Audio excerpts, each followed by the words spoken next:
Good evening. Tonight, in their infinite wisdom, have decided to combine history and motoring. Welcome to Top History. I'm Professor Steve Berry, visiting fellow, Ward B, Bury General Hospital, and this is my colleague, Professor C.H. Backer, Emeritus Professor in Star Wars Studies at Rochdale University. Can we begin, Professor, by talking about the effect of the Marshall Plan on the rise and evolution of Japan's car-making industry? Yes. You see that pink girl's bike over there? I can't imagine why you'd mention it. That's your Honda Fireblade twin turbo. That's what you go around on the streets trying to pick up the ladies with, popping wheelies like a good one. Well, yes. Can we discuss Toyota's process of continual evolution and refinement in car manufacture? Yes. You see that pink car over there? That children's toy car? I wondered who'd left it there. That's your Nissan Skyline R34. That's your idea of street cred. That's your road burner. Right. See that large French estate car over there with the fold flat seats and the large luggage area? I have noticed it. That's my car. And do you know why I drive such a large car with fold flat seats and a large luggage area? I have no idea, but I'm sure you're about to tell me. Well, that's where I shag your mum and your sister.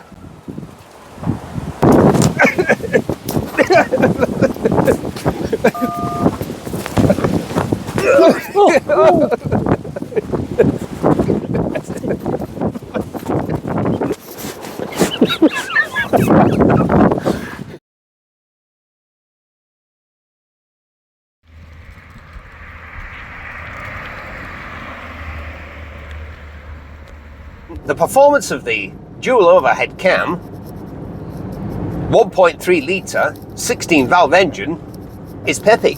It is peppy. Peppy is the word, isn't it? No, grease is the word, Paul. Oh, I thought the bird was the word.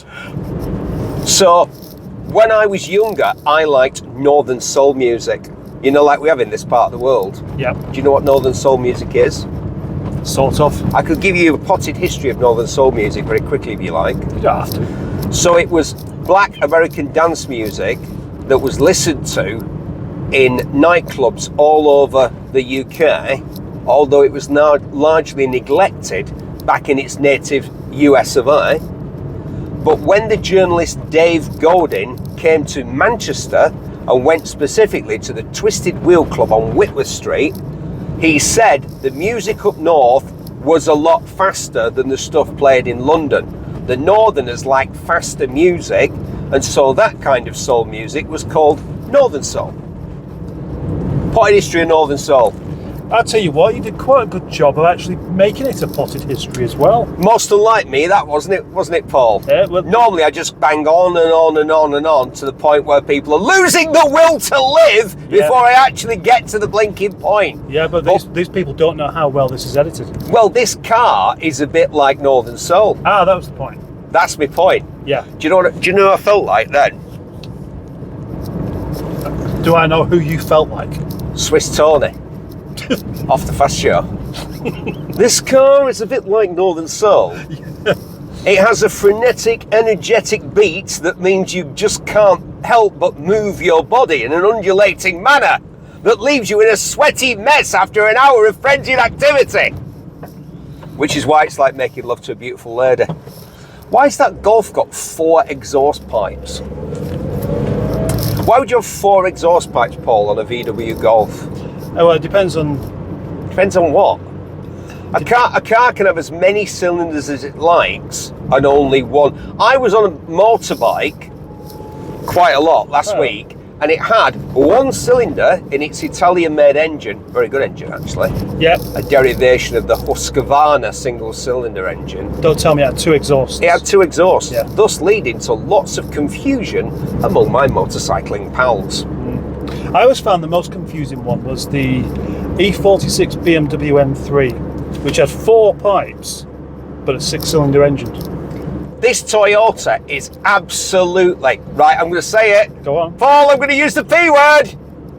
peak Toyota. Peak. Yeah. Yes. Well, because that's what automotive YouTubers, I've finally accepted that that's what we are. That's what automotive YouTubers do, don't they? With its peppy 1.3 engine, the Toyota never fails to deliver. When I liked scooters, I still like scooters, as long as I don't have to ride them. They're great. I love to look at them. A classic Vespa or Lambretta is a thing of, to me, automotive beauty. Others may say different. It's subjective. I understand that. But we deal in opinions, Paul. We're opinion peddlers, aren't we? I'd say differently rather than different. Well, what do we think of the upholstery, Paul? It's very, very basic, but hard-wearing, and, so 90s. Which car were we in that I said drove itself down the road? That Can was you remember what it the was? Clipper. The Clipper, the Volkswagen. Nobody liked that Volkswagen Clipper, did they? We liked it. Yeah, we liked it. But man, there. I thought it was a scarecrow at first. He's sunbathing. Yeah, no. In There's October. There's a dude sunbathing in October in Yorkshire.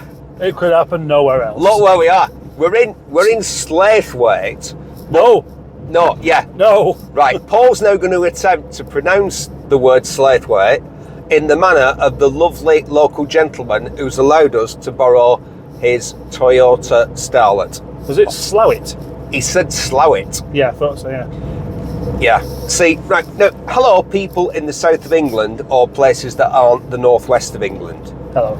That is the difference between us in Lancashire and the people who live just over the hill from us in Yorkshire. We utilise the English language muchly in the way that it was intended to be. Whereas over here in Yorkshire, it's basically a different language. But I celebrate that, and I think his accent is fantastic, even though I could probably only make out about 75% of what he was saying on the phone. Do you think people struggle to understand what you and I say, Paul, at times? Only if they're not listening. Well, I'm actually quite posh. It's weird that, isn't it? You wouldn't think, You're would a you? posh northerner, like me. Yeah, we are. We're posh, but right, believe it or not, Posh northerners. we're posh. Yeah. It was only one engine, so that makes it easy for me to remember. I think it's about 74. It's easy to remember because it's 74 brake horsepower. 74, correct. 74 feet-pounds of torque. Yeah. Now, normally I would have said 75 and rounded it up, but you know what the Wookiee's like? I was hoping you was going to do, actually. He loves to correct me. If there's two things that he loves, it's Rovers/MGs and correcting me. Do you know what? It's in third. This is a 5-speed manual, and I don't think you'd ever want to take it out of this gear. Third seems to do for virtually everything you want to do while you're driving. Go on, do another gear. No, why? Why should I? I like third. 3 is the magic number. Do you not remember what De La Soul said in the 90s, Paul? 3 is the magic number. Right, so that album, 3 Feet High and Rising, De La Soul, here's something significant. That was the last album I bought on cassette. Right, Cassette. Paul, what was the last album you bought on cassette? I shall tell you exactly now. I bet it was Marillion. I've never bought a cassette, except one to record on. What? You've never bought a pre-recorded audio cassette to play in your car? No. Oh, I might have. Wow, the interior of this car is plasticky. There were 2 trim levels, Paul, since you ask, in the Starlet. Yep. There was the Sportif with an F, Yep. and that's what we're in. And there was the CD, just like Vauxhall. Yeah. That had a sunroof. So it had a sunroof, and it had Lecky windows. Yep. We've got Spanish glass, as my former colleague, Quentin 2Ls Wilson. We've had people saying, can you get Quentin to go on the channel? Now, I still talk to Quentin, unlike most of the other co-presenters who never really liked me. And guess what? I didn't like them. But me and Quentin, old 2Ls, we always got on all right. And I think the chances of him actually coming on big in the 90s, Paul, are less than 0. Less than. See me doing a 90s reference there, Less Than 0 by Bret Easton Ellis. So you can tell we're posh because we're well read. Well, you are. I met somebody the other day who had never read a book in his whole life. And I said, you must have read books at school. And he was insistent that he didn't, which is why I think they threw him out when he was 14. And he was proud of it. Yeah, I was going to say, it sounds like one of those things that he tells everybody. He was proud of it. Yeah. Yeah, I've never read a book, mate. I thought. But I do know everything, and I've been to the University of Life. Oh, and the School of Hard Knocks. Yeah, that's the one. Yeah. Can you imagine if graduating from the School of Hard Knocks? I left my wallet in El Segundo. Did you ever leave your wallet in El Segundo? No. What about Oldham? I've left it on the passenger seat of the car overnight once. In Rochdale? Oh no. No. It wouldn't have been there when you got back, would it? Oh no. Wow, the gear change and the clutch and everything is super duper. Super duper light. Oh, incredibly light. It just goes into gear and you just touch the accelerator and it sets off. Even though the steering's fine. On the Sportif, no sunroof, no electric windows, and no power steering. But do you really need power steering on a car like this? Do you, Paul? No. Well, you're a Wookiee, so I don't need it anyway. You're stronger than the average bear, so you wouldn't really be that bothered about power steering.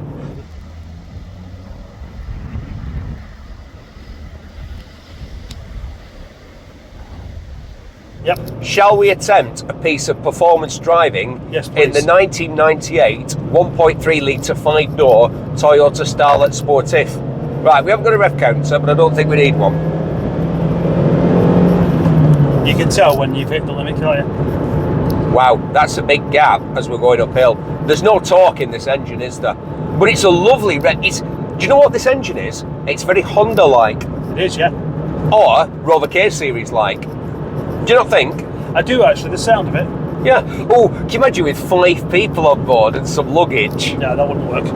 But, of course, interesting, Paul, neither of us imagined that Toyota would have bothered to put any of the details about this car on the tailgate.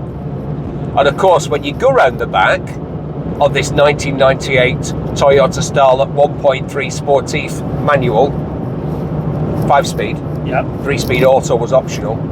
When you go around the back, there's nothing. Because the people that bought this weren't interested in telling the world what they got in the car on the back. They just wanted to get from A to B, didn't they, Paul? Yeah. Well, tell me if you'd think otherwise. Hey, look, watch out for sheep. We've got to watch out for sheep. These were used quite a lot for driving school cars. Ah, was that because this... Because they're easy to drive. I was going to say, is that another one? What? How ridiculous. It was the light, don't look, because you'll think I've had a bang on the head. What people wanted from this, which was there's so little information out there about this car and about these cars. You completely lost me there. What I'm saying is, because I was going to say which generation, this is the 90 series, Yeah. which was brought out in 1996. The Starlet debuts in the mid-80s. But, interestingly, you know when you say more interesting stuff coming up, I have done that. can you say that? More interesting things to happen.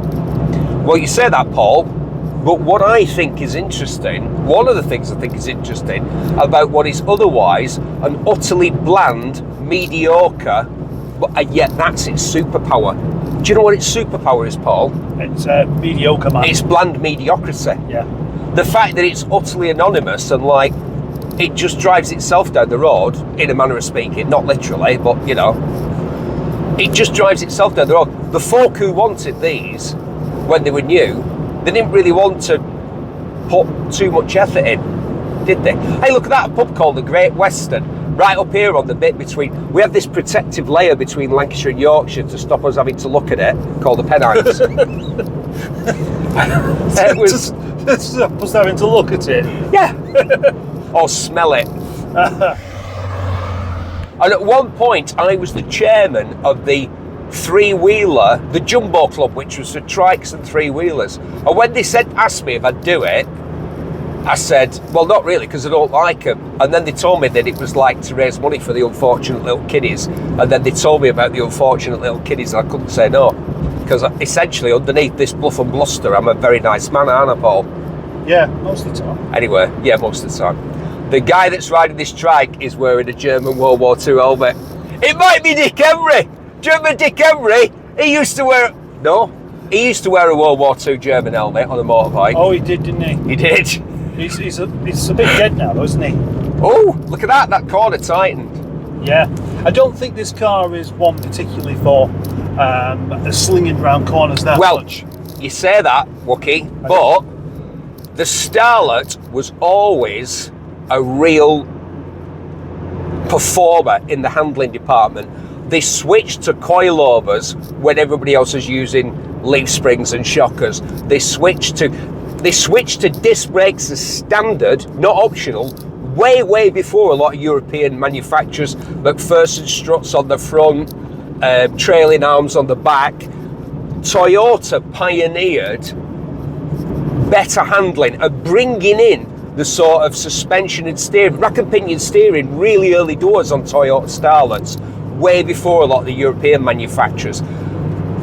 Because in the home market, they gave their buyers really sporty versions of this car. I'll come back this way.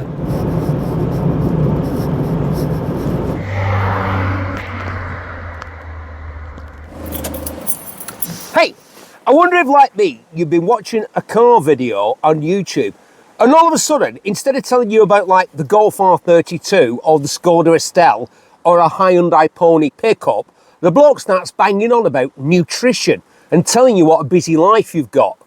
Well, if you've got such a busy life, what are you watching YouTube videos for? Anyway, watching YouTube videos and eating crisps does take up a lot of your time, so Ronco have come up with a great idea. Pies from the skies. At some point during the day, a pie will randomly descend from the heavens, piping hot and delicious. You could be fettling your motor car, waiting for a bus, or enjoying a bicycle ride on a lovely brisk autumn day.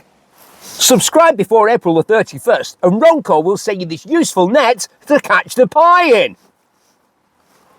Pies from the skies. Only from Ronco.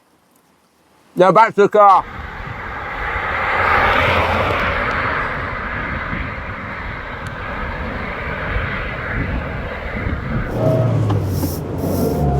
Led Zeppelin or the Beatles?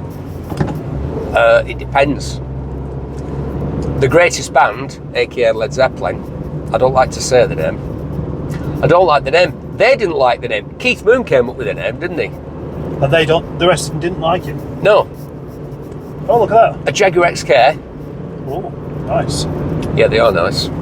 Oh, by the way, I've been meaning to ask you, which celebrity would you imagine driving such a magnificent little car as the Toyota Starlet in the 90s?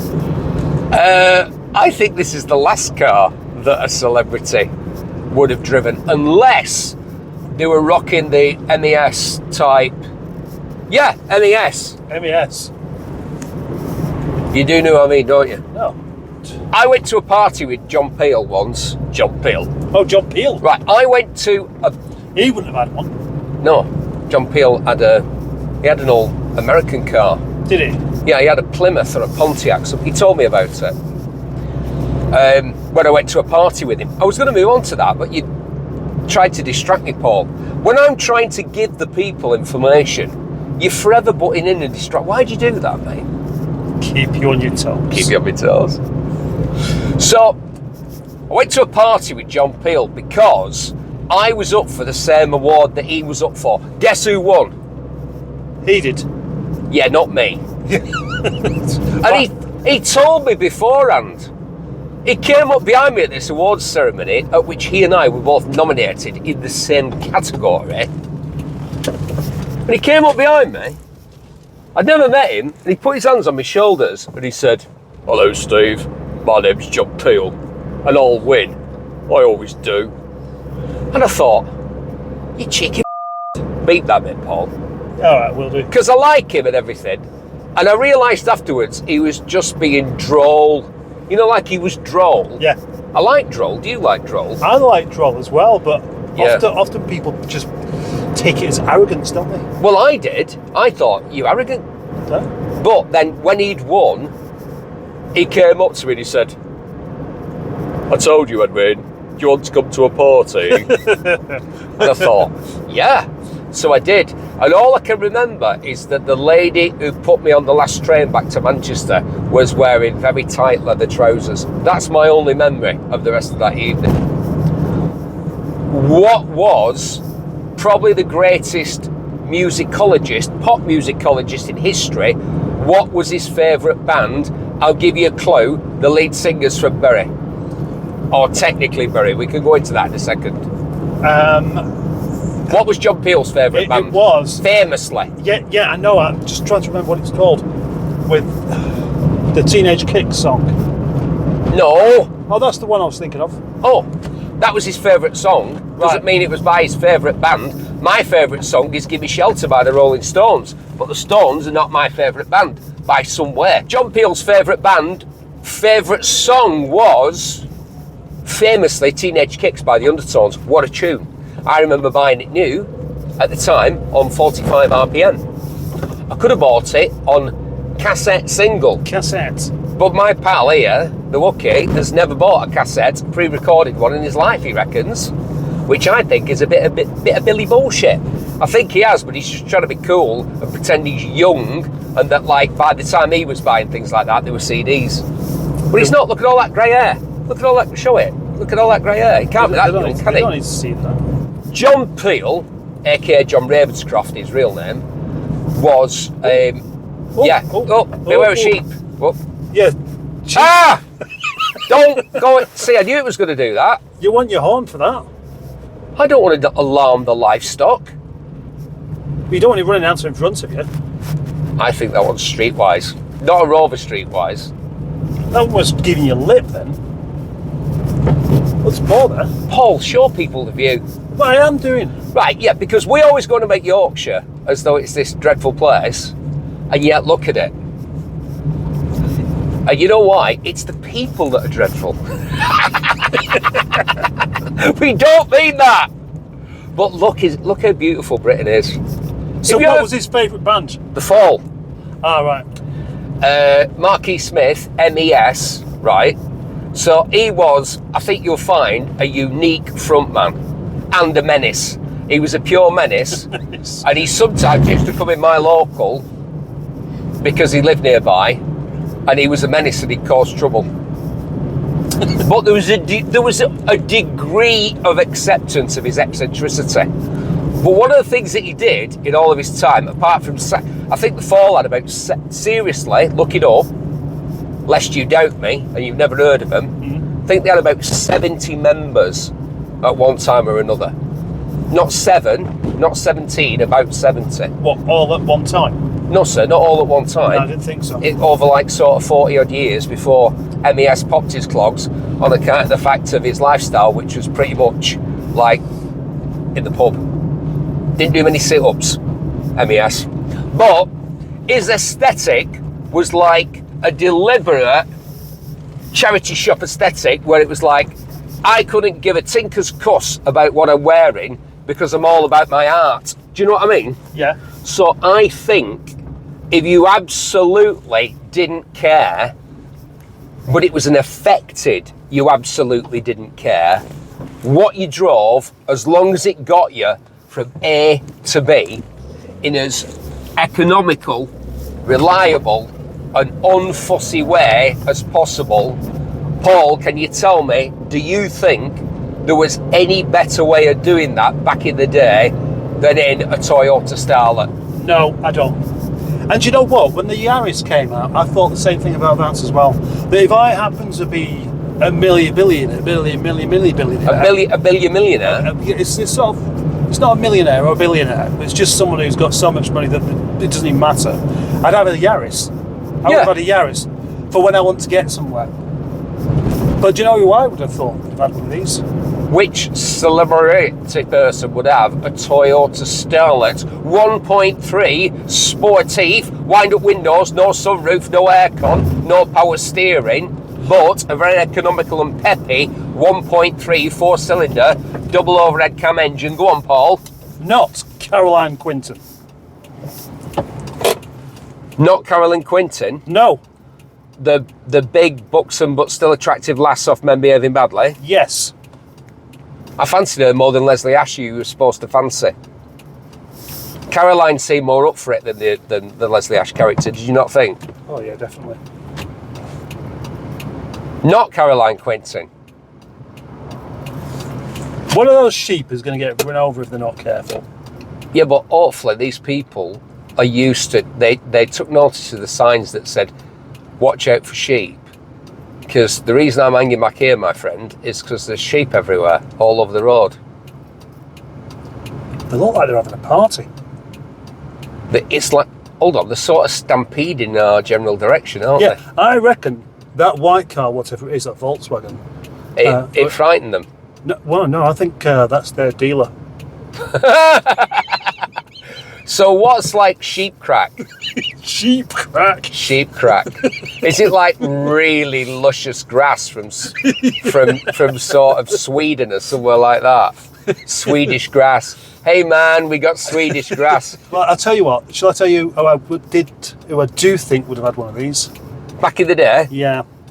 Not MES out at the Smiths? No, Bill Nye.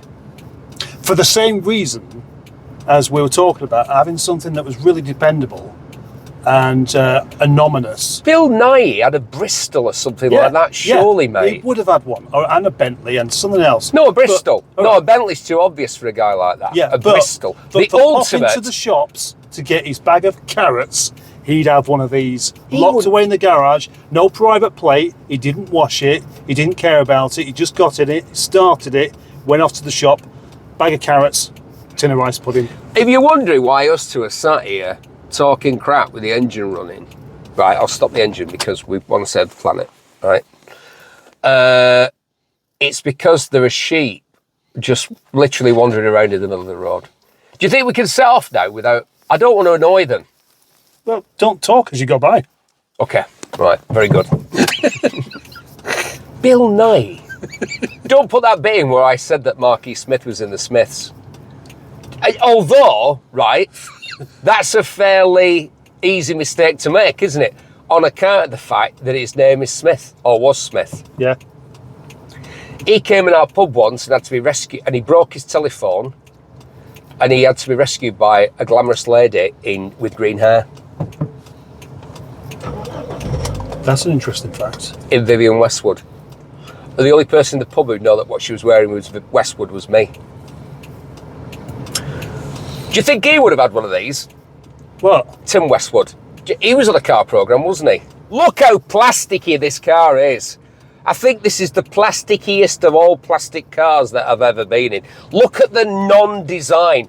Look at the unsexiness of everything that's in here. Paul, look at me.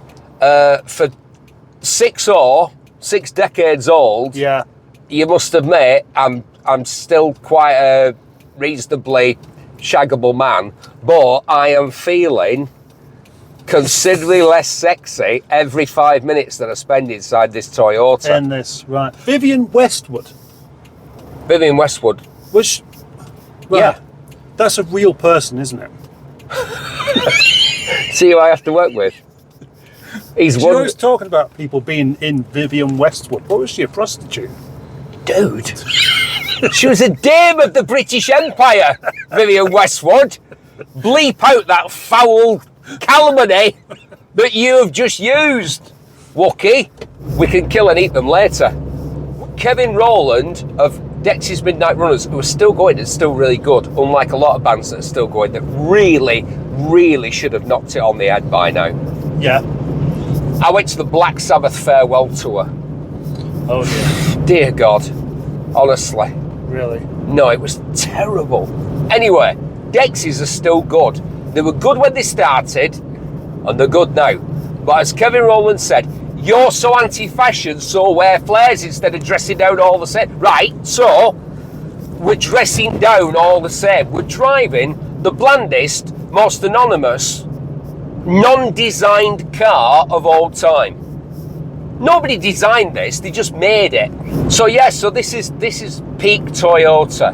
It epitomises everything that's good about Toyota in this period. Not now, Toyota are different now. But in this period, it was a car that was deliberately boring, deliberately bland, Because you're trying to sell lots and lots and lots of them, even though they never really did in the UK. Less than 0.5% of the subcompact market in its time, this car, Paul. Yeah. Yeah. That's not much, is it? Well, people bought a Fiesta, didn't they? They bought a Fiesta or they bought a Corsa. Wouldn't it have been better off buying this? Yeah, but a Fiesta or a Corsa Look better. look better, yeah. Well, anything looked better than this, really, didn't it? But would you object to its looks? Would you look at this and say, ugh? Nobody'd say that, wouldn't they? Would they? They'd just, do you know what this car would be perfect for? Like MI5 or being a massive drug dealer. What? He didn't want to advertise what he was doing. And I reckon if you were in like either side of the criminal divide, I hate that. What that? A man in all motorbike gear on a motorbike, just so you know, with his missus out on the back, and she just has to wear street clothes. Yeah. Well, he's doing her a favour, he's giving her a lift. Yeah, but get some proper gear for her as well, you bloody cheapskate. Because not wearing boots and not wearing gloves on a motorbike, especially when he's like fully Alpine starred up, he's got all the gear on. Yeah. Be a man, sort it out.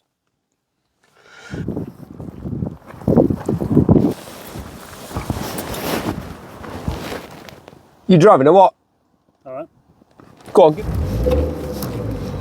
And what a lovely, fantastic opportunity I've been given to drive the Toyota Starlet while Steve does some filming. Nobody asked you to express an opinion, Wookie. That's my department.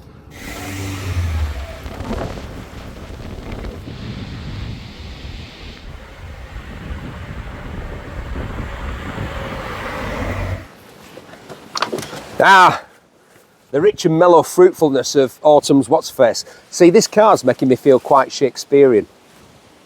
I'm having a Hamlet moment.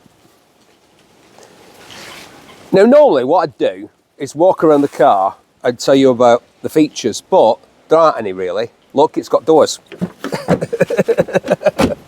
But, you know, like on a Bentley or something, you've got me like getting all excited about the door where you open the door and then it goes clunk. Right, watch the non-clunkiness of this door. There. Round the back, it tells you that it's a Toyota Starlet, just 28-year-old stickers. They faded a bit. You can open it with a key. I like that. I like that. Because if there isn't a key entry, as the Wookiee would tell you, every car gets to a point where the cable or whatever it is, the solenoid that operates it doesn't work, and then you can't get in the boot of your car, and you have to smash the back light unit, or you have to resort to violence. And we abhor violence, don't we, Paul? I do. So if there's a key like that, you can just open it.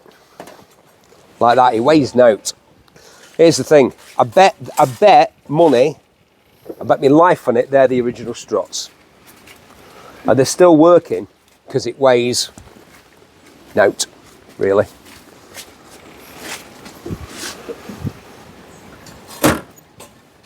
It goes down. Grey strips, hubcaps. This is the Sportif. This is the... In the early days, they only really offered one model in the UK. One engine, one model, that was it. And the Starlet accounted for less than 0.5% of subcompact sales in the UK. The thing is, Toyota weren't really bothered about this part of the market for a long time. By the mid-90s, when this one came out, they were trying. They thought there might be a chance of taking on the likes of Ford and Vauxhall here in the UK. They knew they didn't have much of a chance in France and Italy with Renault and Citroën and Fiat and all them lot. But they thought maybe in the UK. So, with this one, the 90 series, you could get a 3-door or a 5-door, you could get a manual or an automatic, you could get a Sportif or a CD. Hey look Paul, look at all this stuff I've remembered. And just think I'm dead old now, man, I can still remember stuff. Let's have a look at the engine, the single engine option that you got. But what a belter. 1300 double overhead cam, 74 horsepower, fuel injection. Toyota didn't add fuel injection until way after everybody else. It's funny, doing the research on this car, the handling, the suspension and everything, the brakes, were always a cut above everybody else. Toyota went discs as standard before everybody else. Rack and pinion steering before everybody else. Multi-link suspension before everybody else. Coilovers before everybody else. But they didn't go to fuel injection until much later in the day than most in the mid-90s. I don't like those hubcaps. They look like Peugeot hubcaps.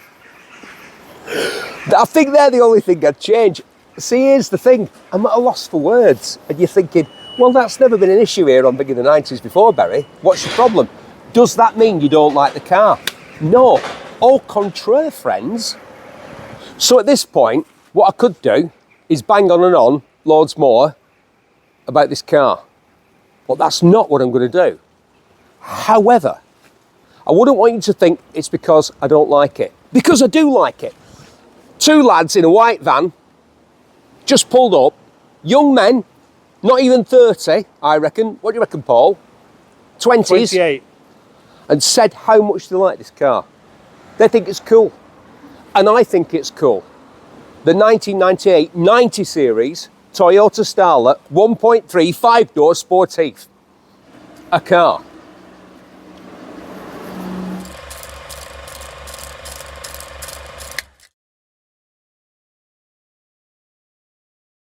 Are you ready?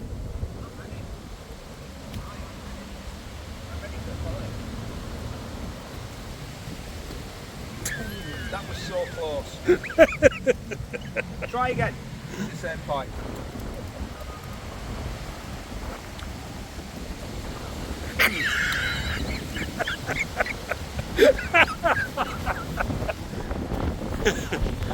Fucking brilliant, mate. I'm only kidding. You just expressed me. I'm only kidding. No, I've got in the back. Do you know why I've got in the back? One of the reasons I've got in the back, Paul, look everyone, I've got in the back. You can tell I'm me. in the back, right? I can tell you. Because the other day, I was in the back of the new Super Duper Alfa Romeo, and I've been in the front, and in the front it was awesome. It was a great car to drive, and also the seats were amazing and it was great. But later in the afternoon, I had to get in the back for a while, and it was absolutely horrific. Oh, right. It was so uncomfortable. It was so... The ride in the back was terrible. I couldn't believe the difference between the riding in the front and riding in the back. So I've got in the back of this 1998 Toyota. We can't really see you, Paul. All we can see is hair. Do you know who you look like? I might have to rechristen you. You look like Cousin It off the Addams Family. All I've got is hair. That's because that's what you... Or either that, or the Afghan Hound that won Crufts and belonged to Chris Amu out of The Real Thing. Do you remember that? Thank you. Yeah. But let's have a look at the view instead. It's beautiful. Look at Yorkshire. Isn't it nice? I like this. It's such a happy little car, isn't it? It's a happy little car, isn't it, mate? Yeah. It's a bit like driving a Micro, actually, as well. I can't really hear what you're saying, mate, but as I don't really care, I don't suppose it matters. Let's do what they call a POV. Look at that. A point of view shot down the road. No, go on, Paul, tell us again what do you like about it, and I could tell you what I like about it. I like the fact that it's really giddy and light, and it's incredibly unpretentious and happy. As I said, it's a very, very... It's like having a dog, like a little happy dog that will wag its tail constantly at you. We normally talk about celebrities owning cars, but obviously a celebrity wouldn't own a 1.3 litre Starlet, and especially the one that's in the lower spec, the Sportif range. Yeah, no, a celeb would have a CD with an electric roof and like power steering and that. So instead, let's say, Paul, if this little car was a dog, what kind of dog would it be? A Yorkshire Terrier. No, Yorkshire Terriers are too aggressive. Yeah, but not... Plus, not a Yorkshire... always. Right, so I'll tell you what a Yorkshire Terrier would be. If it was a car, it wouldn't be... It'd be a super mini, wouldn't it? And this is a subcompact car. Well, so you say it's a Chihuahua? No. It's bigger than a... they're very small. Yeah. If this was a car... This one's far away. Right, and a lot of those very small dogs are incredibly aggressive. Do you know why? Well, 'cause Shall I they're tell you trying to why? prove something. I'll tell you why. Because they were bred to kill rodents, right? Do you know what Dachshund means in German? Nissan. It means badger dog. Dachshunds were bred to go down holes, hence the diddy legs, and confront a badger. Now, do you think that a dog which is lacking in get up and go and is not game would go down a hole and confront a badger? No, that's why they're so aggressive. This car is not aggressive. It's a step up in size and it's a step up in temperament. It'd be a nice dog, a friendly dog. And if this car was a dog, it would be a Spaniel. Oh, okay. It is, it's a Spaniel car, isn't it? Yeah. All right, I agree with you. It's medium-sized, it's friendly. It's not medium-sized, it's small. Small, yeah, small to medium. Yeah. Well, small. In fact, micros are small. Just because you're Wookiee size doesn't mean that you think everything's small. This is kind of small. It's bigger than a Micra. It's bigger than the Micra. It's bigger than the old Cinquecento from the 90s. Up here. Yeah, it's bigger than a Micra. Paul, the smallest engine option is 1.3. All right, yeah. So they didn't. So it's not that small, is it? Inadequate engine. Yeah, but the car is small. Hey, we're having a domestic. I knew it, Adam. We started off liking each other, but we spent too much time in each other's company driving, and inevitably we've fallen out. Yeah, you betcha. But I've got the camera now. I have the power by the power of Grayskull. Hey, Paul, quick question. Yeah, go on. Do you think He-Man was gay? There's no wrong with being gay. We have discussed this before, and I'm going to say, if there was a like a movie using real people There was. for adults, Dolph Lundgren played him. There was a He-Man movie. Did he? Right. Yeah, Then yeah, it would be. if there was a movie. But Paul, I reckon. What am I missing something? there was a movie. Right. Dolph Lundgren was He-Man. Good choice. He-Man. So I reckon as well, it would be one of those. They don't say he's gay. You just have to figure it Yeah. out. There were two hotties back at Castle Grayskull, Yeah. but he would rather spend time with Man-at-Arms who looked like Tom Selleck Yeah.